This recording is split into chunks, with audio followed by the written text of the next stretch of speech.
Shalom na kusalimu katika jina la Bwana wetu Yesu Kristo. Karibu katika Sauti za Biblia.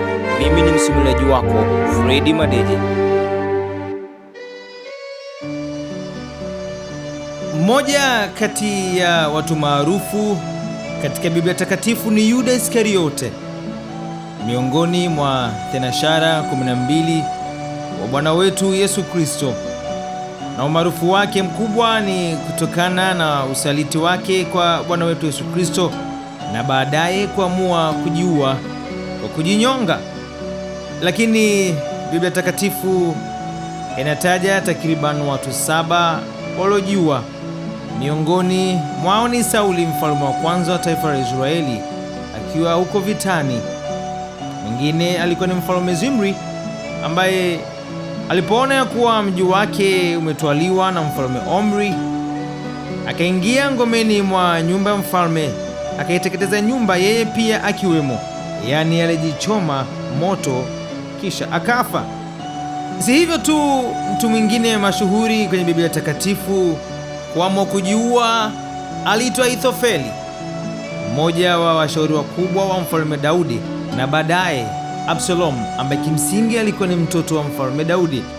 Na kulingana na kitabu cha Samueli wa pili sura 16 na mstari 23, kuuliza jambo kwa Ahithofeli ilikuwa ni kana kwamba unauliza jambo hilo kwa Mungu mwenyewe. Lakini kwa masikitiko makubwa, Ahithofeli, japo alikuwa ni mtu wa kuaminika kiasi hicho, alijiua kwa kujinyonga, ati ushauri wake haukufuatwa. Imagine. Sasa hao ni baadhi tu ya watu wachache walioamua kufanya maamuzi ya kudumu kwa matatizo ya muda, wakisahau kuwa hakuna jambo la kudumu na ya kuwa faraja pekee kwa matatizo yao ni Yesu Kristo.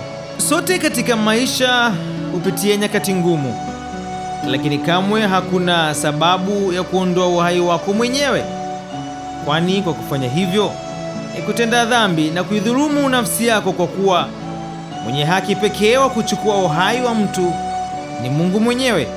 Na kwa kumalizia tu, ningependa kukushauri jambo moja, ewe ambaye unanisikiliza na una mawazo ya kujidhuru, kujinyonga ama kujiua kwa ujumla. Fahamu ya kwamba wewe ni mtu wa thamani. Mungu alikupa zawadi ya uhai, iwe faida kwake na kwa watu ambao wanakuzunguka, kwa watu wanaokutegemea. Wewe ni mtu wa muhimu sana. Kama usiwahi kufikiri kujiua kwamba ati utakuwa unaepukana na matatizo, kimsingi unayakimbilia matatizo. Jambo moja la msingi la kukumbuka siku zote, Yesu pekee ndiye suluhisho la matatizo yako. Mpokee leo awe Bwana na Mwokozi wa maisha yako, na kamwe usifikirie kujiua.